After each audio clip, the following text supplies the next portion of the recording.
ನಮಸ್ಕಾರ.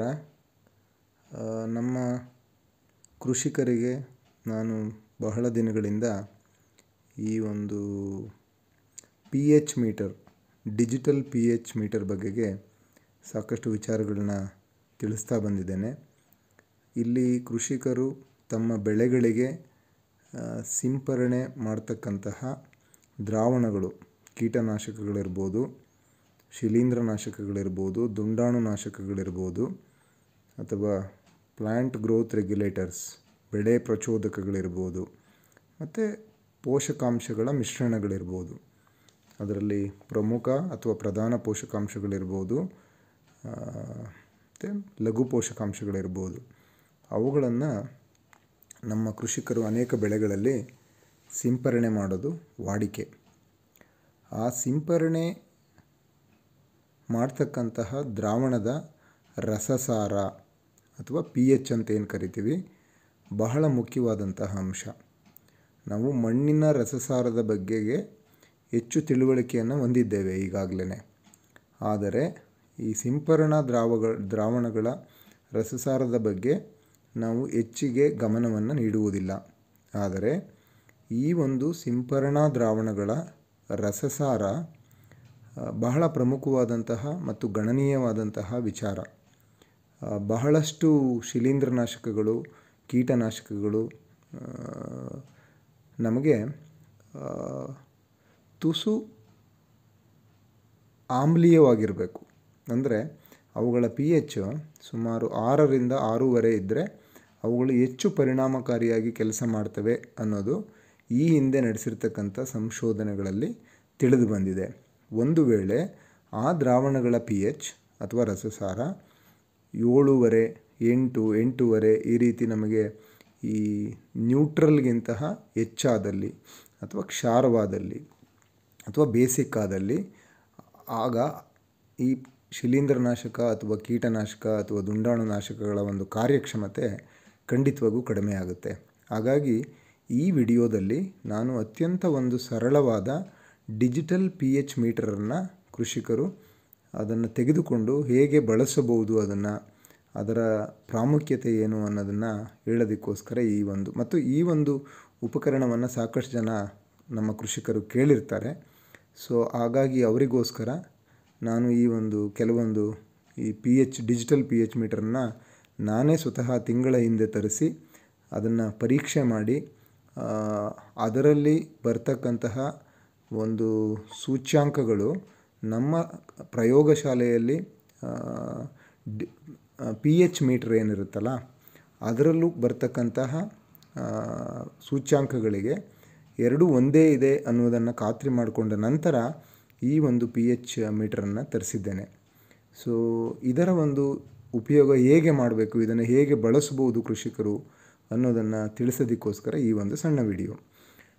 ಇದು digital pH metre. So ಇದು ಕಂಪನಿ. ಸೊ ಇದು ಅದರ ಒಂದು ಏನು, ಇಲ್ಲಿ ಇದನ್ನು ನಾವು ಓಪನ್ ಮಾಡಬೇಕಾಗುತ್ತೆ ಈ ರೀತಿ.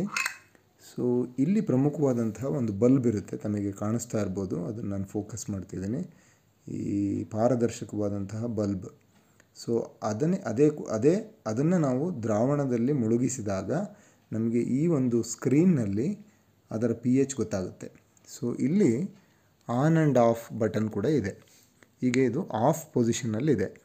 ಇದನ್ನು ನಾನು ಈ ಕಡೆಗೆ ಸರಿಸಿದ್ರೆ ಇದು ಆನ್ ಆಗುತ್ತೆ. ಇದು ಆನ್ ಆಗಿರೋದು ಹೇಗೆ ಗೊತ್ತಾಗುತ್ತಪ್ಪ ಅಂದರೆ, ಸೊ ಇಲ್ಲಿ ನಮಗೆ ರೀಡಿಂಗ್ಗಳು ಬರ್ತಾ ಹೋಗುತ್ತೆ. ಓಕೆ. ಸೊ ಹಂಗಾಗಿ ನಾವು ಖಾತ್ರಿ ಮಾಡ್ಕೋಬೋದು. ಇದನ್ನು ಆಫ್ ಪೊಸಿಷನಲ್ಲಿಟ್ಟಾಗ ಇಲ್ಲಿ ಏನೂ ಕಾಣಿಸೋದಿಲ್ಲ ನಮಗೆ. ಸೊ ಈ ಒಂದು pH ಮೀಟರ್ಗಳು ಡಿಜಿಟಲ್ ಏನಿದೆ ನಮಗೆ ಕ್ಯಾಲಿಬ್ರೇಟ್ ಆಗಿರಬೇಕು. ಸೊ ಅದಕ್ಕೆ ನಾನು ರೈತರ ಮಟ್ಟದಲ್ಲಿ ಅವರಿಗೆ ಕ್ಯಾಲಿಬ್ರೇಷನ್ ಮಾಡ್ಕೊಳೋದು ಕಷ್ಟ ಅಂತೇಳಿ ನಾನು ಕಂಪನಿಯವರಿಗೆ ಒಂದು ಕೋರಿಕೆಯನ್ನು ಹಾಕಿ ನೀವೇ ಅದನ್ನು ಕ್ಯಾಲಿಬ್ರೇಟ್ ಮಾಡಿ ಕಳಿಸಿ ಅಂತ ಹೇಳಿದ್ದ ಕಾರಣ ಅವರು ಕ್ಯಾಲಿಬ್ರೇಟ್ ಮಾಡಿ ಕ್ಯಾಲಿಬ್ರೇಷನ್ ಸರ್ಟಿಫಿಕೇಟ್ ಕೂಡ ಕಳಿಸಿದ್ದಾರೆ. ಇಲ್ಲಿ pH ಮೀಟ್ರದ್ದು ಮಾಡೆಲ್ ನಂಬರ್ ಇದೆ, ಸೀರಿಯಲ್ ನಂಬರ್ ಇದೆ, ಕ್ವಾಲಿಟಿ ಚೆಕ್ದು ಅಂದರೆ ನಮಗೆ ಸರ್ಟಿಫಿಕೇಟ್ನ ಕೂಡ ಕೊಟ್ಟಿರ್ತಾರೆ. ಸೊ ಹಂಗಾಗಿ ಈ ಕ್ಯಾಲಿಬ್ರೇಷನ್ ಬಗ್ಗೆ ಸದ್ಯಕ್ಕೆ ಕೃಷಿಕರು ಹೆಚ್ಚಿಗೆ ತಲೆ ಕೆಡಿಸ್ಕೊಳೋದು ಬೇಕಾಗಿಲ್ಲ. ಈಗ ಇದನ್ನು ಬಳಕೆಯ ಬಗ್ಗೆ ನೋಡೋಣ ನಾವು. ಇದು ಈ pH ಮೀಟ್ರು ಈ ಬ್ಯಾಟ್ರಿ ಏನಿರುತ್ತಲ್ಲ, ಬ್ಯಾಟ್ರಿ ಆಧಾರಿತವಾದಂಥದ್ದು. ಇದನ್ನು ನಾವು ಚಾರ್ಜ್ ಮಾಡಲಿಕ್ಕೆ ಬರಲ್ಲ. ಸೊ ಬ್ಯಾಟ್ರಿಗಳು ಇರುತ್ತೆ. ಇಲ್ಲಿ ಒಂದು ಬ್ಯಾಟ್ರಿ ಪೊಸಿಷನ್ ಇದೆ ನೋಡಿ. ಸೊ ಇದನ್ನು ನಾವು ಓಪನ್ ಮಾಡಿದ್ರೆ ಇಲ್ಲಿ ಸಣ್ಣ ಸಣ್ಣ ಬ್ಯಾಟ್ರಿ 4 ಬ್ಯಾಟ್ರಿಗಳು ತಮಗೆ ಕಾಣಿಸ್ತವೆ. ಓಕೆ, ಸೊ ಈ ಬ್ಯಾಟ್ರಿಗಳನ್ನು ಇದು ನಮಗೆ 1 ವರ್ಷ ಬರುತ್ತೆ ಅಂತ ಹೇಳಿದ್ದಾರೆ. ನೋಡಬೇಕು, ನನಗೂ ಇದು ಎಷ್ಟು ದಿನ ಬರುತ್ತೆ ಅಂತ ಇನ್ನೂ ಕೂಡ ಒಂದು ಖಾತ್ರಿಯಾದಂತಹ ಮಾಹಿತಿ ಇಲ್ಲ. ನೋಡುವ, ಅದೇನು ಹೆಚ್ಚಿಗೆ ಬೆಲೆ ಆಗೋದಿಲ್ಲ. ಸೊ ಹಂಗಾಗಿ ಈ ಒಂದು ಬ್ಯಾಟ್ರಿ ಆಧಾರಿತ ಡಿಜಿಟಲ್ pH ಮೀಟರ್ನ ಈಗ ನಾವು ಉಪಯೋಗಿಸೋಣ. ಸೊ ಇದನ್ನು ನಾವು ಆನ್ ಮಾಡ್ಕೋಬೇಕು. ಇಲ್ಲಿ ಈ ಥರ ಬರುತ್ತೆ, ಸ್ಕ್ರೀನಲ್ಲಿ ಅಂಕಿ ಸಂಖ್ಯೆಗಳು ಮೂಡೋಕ್ಕೆ ಶುರುವಾಗುತ್ತೆ. ಇಲ್ಲಿ ಒಂದು ಮಾರ್ಕ್ ಇದೆ ನೋಡಿ. ಸೊ ಮಿನಿಮಮ್ ನಾವು ಯಾವುದೇ ಒಂದು ದ್ರಾವಣದ pHನ ಪರೀಕ್ಷೆ ಮಾಡಿಸುವಾಗ ಈ ಒಂದು ಮಾರ್ಕ್ ಏನಿದೆ ಇಲ್ಲಿವರೆಗೂ ಮುಳುಗಿಸ್ಬೇಕಿದ್ನ ಈ ರೀತಿಯಾಗಿ. ಸೊ ಮ್ಯಾಕ್ಸಿಮಮ್ ಅಂದರೆ ಅದನ್ನು ನಾವು ಇಲ್ಲಿವರೆಗೂ ಇಡ್ಬೋದು. ಸೊ ಇಷ್ಟು ಕೂಡ ಹಾಕ್ಬೋದು ನೋಡಿ. ಇಲ್ಲಿದೆ, ಇಲ್ಲಿ ಮ್ಯಾಕ್ಸಿಮಮ್ ಲೆವೆಲ್ ಇಲ್ಲಿವರೆಗೂ ಮುಳುಗಿಸ್ಬೋದು. ಇದು ಮಿನಿಮಮ್ ಲೆವೆಲ್ಲು. ಮಿನಿಮಮ್ ಇಷ್ಟು ಮಾಡಲೇಬೇಕು ನಾವು, ಇಲ್ಲಾಂದರೆ ಅದು ರೀಡಿಂಗ್ಗಳು ಸರಿಯಾಗಿ ತೋರಿಸಲ್ಲ. ಈಗ ನಾನಿಲ್ಲಿ 4 ನಮ್ಮ ಮನೆಯಲ್ಲಿ ಇರ್ತಕ್ಕಂಥ ಈ ಒಂದು ಗಾಜಿನ ಲೋಟದಲ್ಲಿ ನಾನು ಟ್ಯಾಪ್ ವಾಟ್ರ್ ತೊಗೊಂಡಿದ್ದೀನಿ. ಇದು ಫಿಲ್ಟ್ರ್ ವಾಟ್ರ್ ತೊಗೊಂಡಿದ್ದೀನಿ ಇನ್ನೊಂದು ಗಾಜಿನ ಲೋಟದಲ್ಲಿ. ಇದು ನಾನು ಈ ಫಿಲ್ಟ್ರ್ ವಾಟ್ರಿಗೆ ಒಂದು ಅರ್ಧ ನಿಂಬೆ ಹಣ್ಣನ್ನು ಹಿಂಡಿದ್ದೇನೆ. ಅಂದರೆ ಇದು ಬೇರೆ ಬೇರೆ pH ತೋರಿಸುತ್ತಾ ಇಲ್ವಾ ಅಂತ ನಿಮಗೆ ತೋರಿಸ್ಲಿಕ್ಕೆ. ಮತ್ತು ಈ ಒಂದು ಕೊನೆಯ ಒಂದು ಗಾಜಿನ ಲೋಟದಲ್ಲಿ ನಾನು ಸುಣ್ಣದ ತಿಳಿ ನೀರನ್ನು ತೊಗೊಂಡಿದ್ದೀನಿ. ಸೊ ಸಾಧಾರಣ pHನ ಒಂದು ರೇಂಜ್ ಏನಿದೆಯಪ್ಪ ಅಂದರೆ 0 to 14. So that is the range, pH range ಇರುತ್ತೆ. ಸೊ ಹಂಗಾಗಿ ನಾವು 7 ಇದ್ದರೆ pHನ ನ್ಯೂಟ್ರಲ್ ಅಂತೀವಿ. 7ಕ್ಕಿಂತ ಕಡಿಮೆ ಇದ್ದರೆ ಅಸಿಡಿಕ್ ಅಂತ ಕರಿತೀವಿ, ಆಮ್ಲೀಯ ಅಂತ. 7ಕ್ಕಿಂತ ಜಾಸ್ತಿ ಇದ್ದರೆ ನಾವು ಬೇಸಿಕ್ ಅಂತ ಕರಿತೀವಿ ಅಥವಾ ಕ್ಷಾರೀಯ ಅಂತ ಹೇಳ್ಬೋದು. ಈಗ ನೋಡೋಣ ನಾವು ಈ ಒಂದು ಟ್ಯಾಪ್ ವಾಟ್ರನ್ನ pH ಎಷ್ಟಿದೆ ಅಂತ ನೋಡೋಣ. ನಾನಿಲ್ಲಿ ಪರೀಕ್ಷೆಗೆ ಇದನ್ನು ಹಾಕ್ತಾಯಿದ್ದೀನಿ. ಇದನ್ನು ಹಿಂಗೆ ಇಡ್ಬೋದು ನೀವು. ಸೊ ಇದನ್ನು ಇಟ್ಟು ನೀವು ನೋಡಿದಾಗ ಇದನ್ನು ನಾವು ತಕ್ಷಣಕ್ಕೆ ರೀಡಿಂಗ್ ತೊಗೋಬಾರ್ದು, ಇದು ಸ್ಟೇಬಲ್ ಆಗಬೇಕಿದು. ಸೊ ಅಂದರೆ ನೋಡಿ, ಅದು ಕಡಿಮೆ ಆಗ್ತಾ ಇದೆ, ಟ್ಯಾಪ್ ವಾಟ್ರದ್ದು pH ಕಡಿಮೆ ಆಗ್ತಾ ಇದೆ.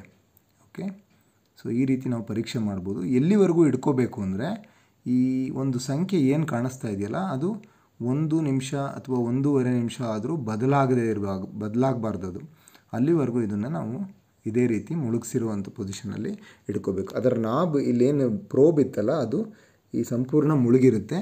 ನಾನಿಲ್ಲಿ ಮಿನಿಮಮ್ ಲೆವೆಲ್ ಅಂತ ಹೇಳಿದ್ನಲ್ಲ, ಇದರಲ್ಲಿ ಸ್ವಲ್ಪ ನೀರು ಕಡಿಮೆ ಇದೆ. ಸೊ ಈ ಮಿನಿಮಮ್ ಲೆವೆಲನ್ನು ಹಾಕ್ಲಿಕ್ಕೆ ಇನ್ನೊಂದು ಸ್ವಲ್ಪ ನೀರು ಹಾಕ್ತೀನಿ ನಾನು ನೋಡಿ. ಈಗ ಆ ಮಿನಿಮಮ್ ಲೆವೆಲ್ ಬಂತು. ಸೊ ಅಲ್ಲಿ ಮಾರ್ಕ್ ಇತ್ತಲ್ಲ, ನಾವು ಆಗಲೇ ತೋರಿಸಿದ್ನಲ್ಲ, ಆ ಮಿನಿಮಮ್ ಲೆವೆಲ್ ಅಂತ ಅಲ್ಲಿಗೆ ರೀಚ್ ಆಗಿದೆ ಈಗ. ಸೊ ಈಗ ನೋಡುವ, 1 ನಿಮಿಷ ಅದು ಆದಮೇಲೂ ಕೂಡ ಏನಾದ್ರು ಬದಲಾವಣೆ ಆಗುತ್ತಾ ಅಂತ ನೋಡುವ. ನೋಡಿ 7.9 ಇತ್ತು, ಹಾಕಿದ ತಕ್ಷಣ 8.3 ಇತ್ತು. ಇದು ಸ್ಟೇಬಲ್ ಇರಬೇಕಿದು. ಓಕೆ, ಈಗ 7.9 ತೋರಿಸ್ತಾ ಇದೆ. ಇದು ಟ್ಯಾಪ್ ವಾಟ್ರ್ ಇದು. ಓಕೆ, ಸೊ ಇದನ್ನೇ ನಾವು ಸಿಂಪರಣಾ ದ್ರಾವಣ ಅಂತ ಅಂದ್ಕೊಂಡ್ರೂ ಕೂಡ ನಾನೀಗಾಗಲೇ ನಿಮಗೆ ಪ್ರಸ್ತಾಪ ಮಾಡಿದ್ದೀನಿ. ಸಿಂಪರಣಾ ದ್ರಾವಣಗಳ ರಸಸಾರ ಸಾಮಾನ್ಯವಾಗಿ ನಮಗೆ ಒಂದು 6ರಿಂದ 6.5 ಇದ್ದರೆ ಒಳ್ಳೆಯದು ಬಹುತೇಕ ಕೀಟನಾಶಕಗಳು ಮತ್ತು ಶಿಲೀಂಧ್ರನಾಶಕಗಳಿಗೆ. ಆದರೆ ಕೆಲವೊಂದು ಎಕ್ಸೆಪ್ಷನ್ ಇರುತ್ತೆ, ಅದು ನಾನು ಮುಂದಿನ ವಿಡಿಯೋಗಳಲ್ಲಿ ತಿಳಿಸ್ತೀನಿ. ಓಕೆ ನೋಡಿ, ಇದು ಈಗ ಸ್ಟೇಬಲ್ ಆಗಿದೆ, 7.7 ತೋರಿಸ್ತಾ ಇದೆ ಟ್ಯಾಪ್ ವಾಟ್ರು. ನಾನು ಫಿಲ್ಟ್ರ್ ವಾಟ್ರದಕ್ಕೆ ಚೇಂಜ್ ಮಾಡ್ತೀನಿ ಇದನ್ನ.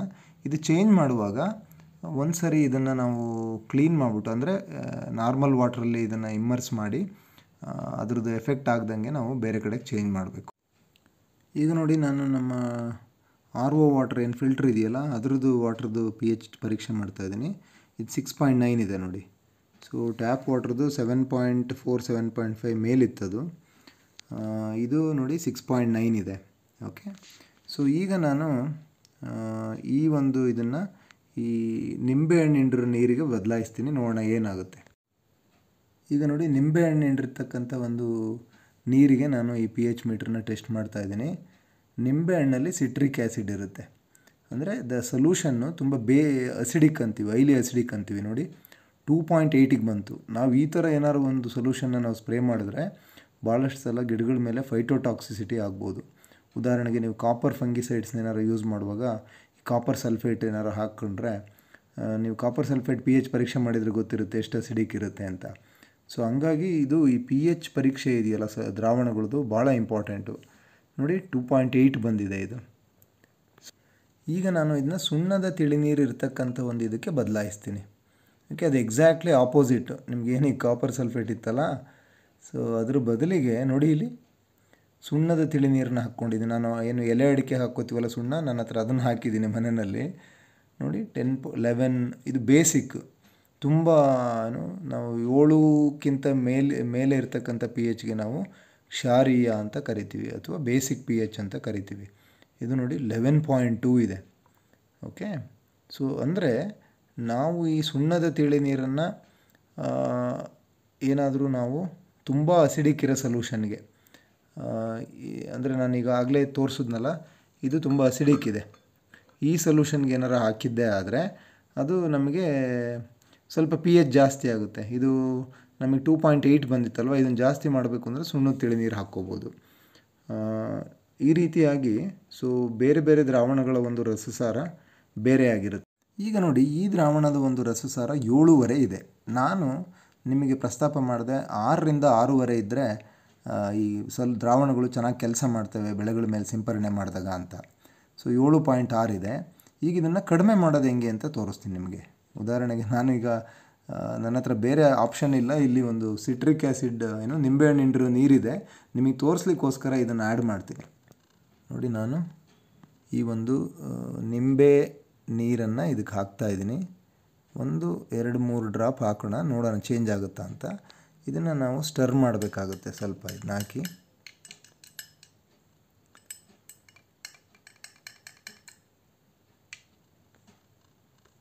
ನೋಡಿ, ಇದು ಮೊದಲು 7.6 ಇತ್ತು ವಾಟ್ರದ್ದು ಪಿ ಎಚ್ಚು. ನಾನು ನಿಮಗೆ ಹೇಳಿದೆ ಸ್ಲೈಟ್ಲಿ ಅಸಿಡಿಕ್ ಮಾಡ್ಕೋಬೇಕು ಅಂತ ಹೇಳಿದೆ. ಅದಕ್ಕೆ ನಾನು ಈ ನಿಂಬೆ ಹಿಂಡಿರ್ತಕ್ಕಂಥ ನೀರನ್ನು ಹಾಕಿದೆ. ಆದರೆ ನೀವು ದ್ರಾವಣಗಳನ್ನು ಪ್ರಿಪೇರ್ ಮಾಡ್ಕೊಳುವಾಗ ಇದನ್ನು ಬಫರ್ಸ್ ಯೂಸ್ ಮಾಡಿ ಮಾಡ್ಕೋಬೇಕಾಗುತ್ತೆ. ಅದ್ರ ಬಗ್ಗೆ ನಾನು ಮುಂದಿನ ವಿಡಿಯೋಗಳಲ್ಲಿ ಹೆಚ್ಚಿಗೆ ನಿಮಗೆ ಮಾಹಿತಿ ತಿಳಿಸ್ತೀನಿ. ನೋಡಿ, ಈ 7.6 ಇದ್ದಿದ್ದು 6.7ಕ್ಕೆ ಬಂತು ಪಿ ಎಚ್ಚು. ಅಂದರೆ ಈ ಒಂದು ದ್ರಾವಣ ಕೀಟನಾಶಕ ಅಂತ ಅಂದ್ಕೊಂಡ್ರೆ ಇದು ಸಮರ್ಪಕವಾಗಿ ಕೆಲಸ ಮಾಡುತ್ತೆ ಅಂತ ಹೇಳ್ಬೋದು. ಸೊ ಅದೇ ರೀತಿಯಾಗಿ ನೀವು ಪಿ ಎಚ್ಚನ್ನು ಜಾಸ್ತಿ ಕೂಡ ಮಾಡ್ಬೋದು, ಪಿ ಎಚ್ಚನ್ನು ಕಡಿಮೆ ಕೂಡ ಮಾಡ್ಬೋದು. ಅದಕ್ಕೆ ನಾವು ಬಫರ್ಸ್ಗಳನ್ನು ಯೂಸ್ ಮಾಡಬೇಕಾಗುತ್ತೆ. ಸೊ ಅದ್ರ ಬಗೆಗೆ ನಾನು ಮತ್ತೆ ಮುಂದಿನ ವಿಡಿಯೋದಲ್ಲಿ ತಮಗೆ ತಿಳಿಸ್ತೀನಿ. ಸೊ ಸದ್ಯಕ್ಕೆ ಇಷ್ಟು ಸಾಕು. ಸೊ ಯಾರಿಗಾದರೂ ಈ ಪಿ ಎಚ್ ಮೀಟ್ರ್ ಬಗ್ಗೆ ಹೆಚ್ಚಿನ ಮಾಹಿತಿ ಬೇಕು ಅಂದರೆ, ಅಥವಾ ಈ ಪಿ ಎಚ್ ಮೀಟ್ರ್ ಬೇಕು ಅಂದರೆ ಸೊ ನಮ್ಮನ್ನು ಸಂಪರ್ಕಿಸ್ಬೋದು. ಸೊ ಧನ್ಯವಾದ. ಸೊ ಈ ರೀತಿಯಾಗಿ ನಾವು ಈ ಪಿ ಎಚ್ ಮೀಟ್ರನ್ನ ನಾವು ಉಪಯೋಗಿಸ್ಕೋಬೋದು. ಅಂದರೆ ದ್ರಾವಣಗಳ ಒಂದು ರಸಸಾರವನ್ನು ಪರೀಕ್ಷೆ ಮಾಡಲಿಕ್ಕೆ ಬಳಸ್ಕೋಬೋದು. ಮತ್ತು ಇಲ್ಲಿ ಈ ದ್ರಾವಣಗಳು ಯಾವುದು ಸಮರ್ಪಕವಾದ ರಸಸಾರ ಅಂತ ಸಾಮಾನ್ಯನ ಈಗ ಆಲ್ರೆಡಿ ಹೇಳಿರಂಗೆ ಬಹುತೇಕ ಕೀಟನಾಶಕ ಶಿಲೀಂಧ್ರನಾಶಕಗಳ ಒಂದು ರಸಸಾರ 6ರಿಂದ 6.5 ಇದ್ದರೆ ಒಳ್ಳೆ ನಮಗೆ ಎಫಿಷಿಯೆಂಟಾಗಿ ಕೆಲಸ ಮಾಡ್ತವೆ ಅಂತ. ಆದರೆ ಸಮ್ಟೈಮ್ಸ್ ನಾವು ಇದೇನಾದರೂ ಜಾಸ್ತಿ ಆದರೆ ನಮಗೆ ರಸಸಾರ ಅಂದರೆ 7.5, 8, 8.5 ಏನಾದ್ರು ಆದರೆ ಅದನ್ನು ನಾವು ಕಡಿಮೆ ಮಾಡಬೇಕಾಗಿರೋಂಥ ಪರಿಸ್ಥಿತಿ ಬರುತ್ತೆ. ಅದಕ್ಕೆ ಕೆಲವೊಂದು ಬಫರ್ಸ್ ಇರುತ್ತೆ, ಕೆಲವೊಂದು ಕಮರ್ಷಿಯಲ್ ಪ್ರಾಡಕ್ಟ್ಸು ಕೂಡ ಅವೈಲೇಬಲ್ ಇದೆ. ಅದನ್ನು ಮುಂದೆ ನಾನು ತಿಳಿಸ್ತೀನಿ. ಸೊ ಹಾಗಾಗಿ ರೈತರು ಈ ಒಂದು ಅಂಶದ ಕಡೆಗೆ ಭಾಳ ಗಮನ ಕೊಡಬೇಕು. ಪ್ರತಿಯೊಬ್ಬ ರೈತರ ಹತ್ರ ಕೂಡ, ಯಾವುದೇ ವಾಣಿಜ್ಯ ಬೆಳೆಯೋ ರೈತರ ಹತ್ರ ಕೂಡ ಈ ಒಂದು ಡಿಜಿಟಲ್ ಪಿ ಎಚ್ ಮೀಟ್ರ್ ಇರಲೇಬೇಕು. ಅವರು ತಾವು ಬಳಸ್ತಕ್ಕಂತಹ ಬೇರೆ ಬೇರೆ ಕೀಟನಾಶಕ, ಶಿಲೀಂಧ್ರನಾಶಕ, ಗ್ರೋತ್ ರೆಗ್ಯುಲೇಟರ್ಸ್ ಇರ್ಬೋದು, ನ್ಯೂಟ್ರಿಯೆಂಟ್ ಸೊಲ್ಯೂಷನ್ ಇರ್ಬೋದು, ಇದ್ರ ಪಿ ಎಚ್ಗಳ ಬಗ್ಗೆ ಅವರಿಗೆ ನಿಖರವಾದಂಥ ಮಾಹಿತಿ ಇರಬೇಕು. ಇಲ್ಲಾಂದರೆ ನಾವು ಸಿಂಪರಣೆ ಮಾಡಿಯೂ ಕೂಡ ಪ್ರಯೋಜನಕ್ಕೆ ಬರೋದಿಲ್ಲ. ಮತ್ತು ಕೆಲವರು ದ್ರಾವಣವನ್ನು ಪ್ರಿಪೇರ್ ಮಾಡಿ ತುಂಬ ಹೊತ್ತು ಇಟ್ಟಿರ್ತಾರೆ, 3 ಗಂಟೆ, 4 ಗಂಟೆ, 5 ಗಂಟೆ, ಮಳೆ ಬಂದರೆ ಅದು ನೆಕ್ಸ್ಟ್ ಡೇ ಮಾಡೋಕ್ಕೆ ಅಂತ ಇಟ್ಟಿರ್ತಾರೆ. ಆದರೆ ಅದರ ಪ್ರಾಪರ್ಟಿ, ದ್ರಾವಣದ ಒಂದು ಗುಣಗಳು ಚೇಂಜ್ ಆಗ್ತಾ ಹೋಗುತ್ತೆ. ಭಾಳಷ್ಟು ಸಲ ನಮಗೆ ಆಲ್ಕಲೈನ್ ಹೈಡ್ರಾಲಿಸಿಸ್ ಆಗೋ ಸಾಧ್ಯತೆ ಇರುತ್ತೆ. ಸೊ ಇದನ್ನೆಲ್ಲ ನಾನು ಮುಂದೆ ತಮಗೆ ವಿಡಿಯೋಗಳ ಮೂಲಕ ಹೇಳ್ತೀನಿ. ಈ ಒಂದು ವಿಡಿಯೋದಲ್ಲಿ ಸದ್ಯಕ್ಕೆ ಈ ಒಂದು ಡಿಜಿಟಲ್ ಪಿ ಎಚ್ ಮೀಟ್ರನ್ನ ಹೇಗೆ ಬಳಸಬೇಕು ಅಂತ ನಿಮಗೆ ಹೇಳ್ತಾ ಇದ್ದೀನಿ. ಸೊ ಇದು ಎಲ್ಲ ಕೃಷಿಕರ ಹತ್ರ ಇರಲೇಬೇಕಾದಂತಹ ಒಂದು ಸರಳವಾದಂತಹ ಉಪಕರಣ, ಸುಲಭವಾಗಿ ಬಳಸ್ಬೋದಾದಂಥ ಉಪಕರಣ. ಸೊ ಹಾಗಾಗಿ ವೈಜ್ಞಾನಿಕ ಒಂದು ನೆಲೆಗಟ್ಟಿನಲ್ಲಿ ನಾವು ಕೃಷಿಯನ್ನು ಮುಂದುವರಿಸಬೇಕಾದಂತಹ ಒಂದು ಪರಿಸ್ಥಿತಿಯಲ್ಲಿದ್ದೇವೆ. So let's celebrate science. Okay, ಎಲ್ಲ ಕೃಷಿಕರೆಲ್ಲ ವಿಜ್ಞಾನವನ್ನು ಸಮರ್ಪಕವಾಗಿ ಬಳಸ್ಕೊಳ್ಳಿ ಅಂತ ಹೇಳ್ತಾ ಈ ವಿಡಿಯೋನ ಮುಗಿಸ್ತಾ ಇದ್ದೀನಿ. ಧನ್ಯವಾದ.